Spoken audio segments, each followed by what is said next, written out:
Bab 1801. Panggil leluhur. 2. Dengan satu musuh lawan 6, masih agak menggantung. Saat ini, Wendirto tiba-tiba berkata, "Bunuh dia." Suara itu jatuh, dan ke-6 orang kuat alam menaiki langit bergegas menuju Mileye. Ketika Mileye melihat ke-6 pria itu bergegas ke arahnya, ekspresi ganas muncul di matanya. Dia sekali lagi mendesak pembuluh darah iblis gila di tubuhnya. Saat berikutnya, dia langsung bergegas keluar. 1 lawan 6. Saat ini, dia harus menahan 6 orang ini. Jika tidak, begitu 6 orang ini bergabung dengan medan perang lain, itu akan menjadi bencana bagi alam sederhana di pihak mereka. Tentu saja, tujuan ke-6 orang ini sama, menyeret Mileye. Jika tidak, dengan kemampuan instan pembunuhan Mileye yang mengerikan, itu akan menjadi bencana bagi seluruh klan surgawi. Kedua belah pihak harus menahan satu sama lain. Begitu kedua belah pihak bertemu, Mileye langsung ditekan. Harus dikatakan bahwa mereka benar-benar melawan arah angin. Ia tidak selalu bisa menggunakan tarik pedang penentu hidup dan mati, yang tidak hanya memakan banyak, tapi juga tidak bisa membunuh dalam hitungan detik. Karena ke-6 orang ini sangat defensif terhadapnya, selama dia menggunakan tarik pedang penetapan hidup dan mati untuk menentukan hidup dan mati, ke-6 orang ini akan bekerja sama untuk melawan. Ini membuatnya sangat sakit. Saat Wendirto dan wajah wanita bertopeng itu berangsur-angsur menjadi bermartabat saat mereka bertarung. Karena mereka menemukan bahwa meskipun ke-6 orang itu dapat menekan Mileye, mereka tidak dapat membunuh Mileye. Tidak dapat membunuh. Mereka tidak menyangka 6 master alam menaiki langit tidak bisa bersatu untuk membunuh Mileye. Apalagi Mileye, karena kekuatan garis darahnya, justru menjadi lebih kuat di perang Vietnam. Setan macam apa ini? Keduanya terlihat lebih jelek. Saat ini, Wendirto sebenarnya menyesali sesuatu. Menyesal tidak menyelidiki Mileye. Kekuatan pria ini dan orang-orang di belakangnya jauh melebihi dugaannya. Wanita bertopeng itu menatap dingin ke arah Wendirto dan berkata, "Sungguh perbuatan baik yang telah kamu lakukan." Bahkan, dia sangat marah sejak awal. Apakah pertempuran yang dilakukan oleh klan surgawi bermakna? Itu tidak masuk akal. Bahkan jika klan surgawi menang, itu pasti akan menjadi kemenangan yang tragis. Bahkan sekarang, Master Alam menapaki langit dari klan surgawi telah kehilangan banyak hal. Hatinya meneteskan darah. Bahkan jika kita menang hari ini, kekuatan klan langit akan sangat berkurang, dan kita bahkan tidak akan mampu bertahan di dunia langit ini. Karena ada kekuatan top lainnya di dunia langit. Setelah bertarung dengan aliansi pedang, mereka tidak lagi memiliki kemampuan untuk bersaing dengan kekuatan top ini. Terlepas dari hasilnya, kali ini klan surgawi kalah banyak. Wanita bertopeng itu melirik Wendirto lagi, dan dengan desahan rendah di dalam hatinya, dia tahu bahwa terlepas dari hasilnya, Wendirto tidak akan memiliki akhir yang baik. Sebagai pemilik keluarga, dirinya meluncurkan perang yang sama sekali tidak berarti ini dan menyebabkan kemunduran klan surgawi, yang harus disalahkan. Tidak ada yang menyentuhnya sekarang, itu karena sekarang tidak cocok. Mengganti pemilik rumah sekarang sangat merugikan klan surgawi dan mempengaruhi moral. Pada saat ini, Mileye di kejauhan tiba-tiba didorong mundur sejauh 1000 kaki. Begitu dia berhenti, ruang di depannya tiba-tiba meledak, dan segera, cetakan kepalan yang berisi dimensi waktu langsung keluar. Mata Mileye memancarkan tatapan ganas, dan dia tiba-tiba menghunus pedangnya dan memotongnya. Dengan pedang ini, tiba-tiba terpaksa merobek segel kepalan dimensi waktu, tetapi pada saat ini, segel kepalan tangan lainnya menghantam. Mata Mileye tiba-tiba menyusut, dan dia dengan cepat memutar pedangnya untuk memblokirnya. Bang! Sepotong cahaya pedang hancur, dan Mileye sekali lagi terguncang dan terbang keluar. Saat dia terbang, 6 master alam menaiki langit kembali bergegas keluar. Mereka berenam sangat cepat, dan dalam sekejap mata, mereka datang ke Mileye. Jelas, mereka ingin membunuh Mileye. Karena mereka mengetahui bahwa Mileye sebenarnya berjuang semakin keras. Jika terus bertarung seperti ini, mereka berenam mungkin dalam bahaya. Harus membunuh Mileye. Ketika Mileye melihat keenam pria itu bergegas ke arahnya, wajahnya juga menjadi gelap, dan dia langsung meraung, "Kamu memiliki kemampuan untuk bertarung sendirian.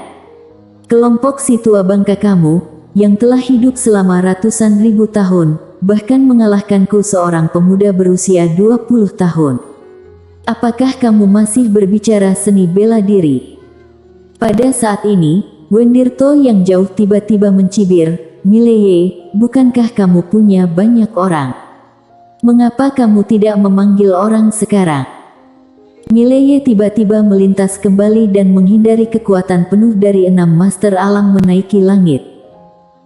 Setelah berhenti, Mileye langsung menoleh dan menatap Eko Lin dan alam asli di kejauhan. "Tetua Lin, Gilang, bisakah kamu memanggil leluhurmu?" Di kejauhan, Tetua Lin dan Gilang Yan saling memandang. Secara alami, mereka dapat memanggil leluhur mereka. Namun, ini adalah kartu terbawah terbesar mereka. Itu hanya akan digunakan jika terjadi pemusnahan. Saat ini, Mileye tiba-tiba berteriak dengan suara nyaring, "Di masa depan, aku akan membiarkan ayahku meninggalkanmu seutas benang tubuh bayangan." Setelah mendengar kata-kata itu, keduanya langsung menjadi bersemangat. Telapak tangan Eko terbuka, dan jimat hitam tiba-tiba naik ke langit. Bang! Dalam sekejap, nafas yang kuat tiba-tiba bergetar dari langit. Di sisi lain, alam asli tiba-tiba mengeluarkan sebuah buku kuno, dan dia diam-diam melafalkan mantra. Saat berikutnya, kata-kata yang tak terhitung jumlahnya tiba-tiba terbang keluar dari buku kuno, dan perlahan-lahan berkumpul dari langit.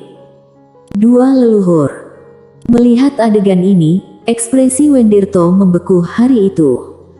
Di depan Mileye, 6 master alam menaiki langit menoleh dan menatap Wendirto.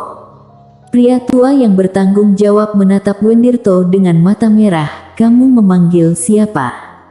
"Kamu idiot, Wendirto." Di sebelah lelaki tua itu, seorang lelaki paruh baya ragu-ragu dan berkata, "Tetua Feng, dia pemilik rumah ini." Orang tua itu meraung, "Aku tidak bisa marah." Pria paruh baya bersambung.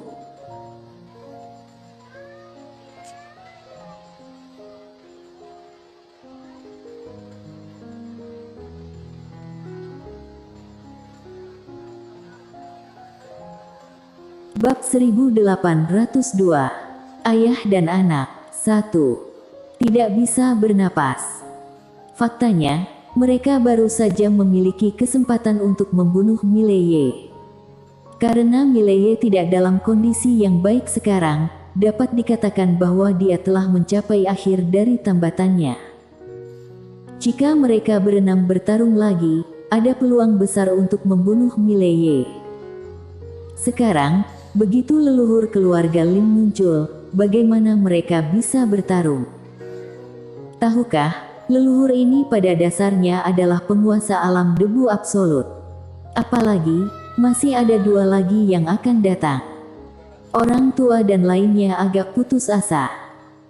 Mileye ini tidak hanya berjuang lebih keras, tetapi juga melawan lebih banyak orang.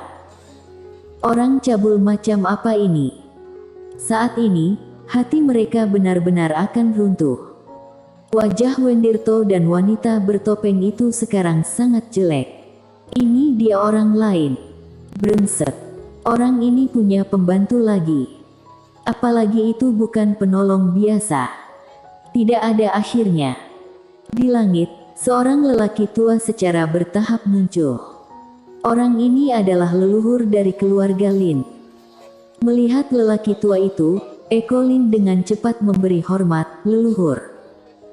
Pria tua itu melihat sekeliling, dan akhirnya, pandangannya tertuju pada Mileye. Ketika dia melihat Mileye, dia tiba-tiba bergidik, ini, garis darah iblis gila. Mileye mengangguk dan juga memberi sedikit hormat, halo, senior. Pria tua itu tiba-tiba muncul di depan Mileye. Dia memandang Mileye dan berkata, kamu dan Tuan Pedang adalah. Mileye berkata, ayahku. Ayahku.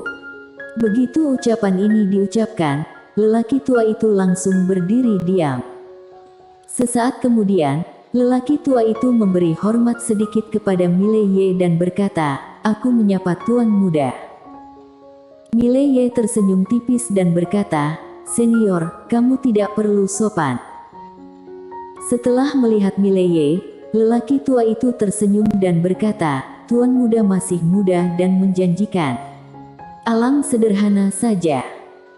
Mileye tersenyum kecut dan berkata, itu hanya karena aku terlalu baik, itu sebabnya aku membunuh orang. Hei, ini salahku, salahkan aku karena terlalu baik. Ekspresi lelaki tua itu membeku, tetapi dia dengan cepat kembali normal. Dia menoleh dan menatap Wendirto dan yang lainnya, klan surgawi. Wendirto memandang lelaki tua itu dan berkata, Tuan, kamu. Pria tua itu tiba-tiba menyela Wendirto, kamu apa? Kamu juga layak untuk berbicara denganku. Ekspresi Mileye membeku. Orang tua itu pemarah. Wajah Wendirto langsung berubah menjadi merah padam hari itu. Aku adalah pemilik dari keluarga klan surgawi. Orang tua itu melirik Wendirto dan matanya penuh dengan penghinaan, bahkan pemborosan seperti itu bisa menjadi tuan rumah.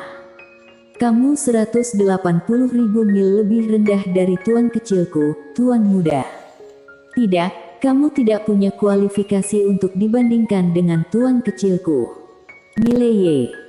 Wendirto menatap lelaki tua itu dengan saksama dan berkata, kamu juga berada di alam debu mutlak. Mengapa kamu rela menjadi budak orang lain?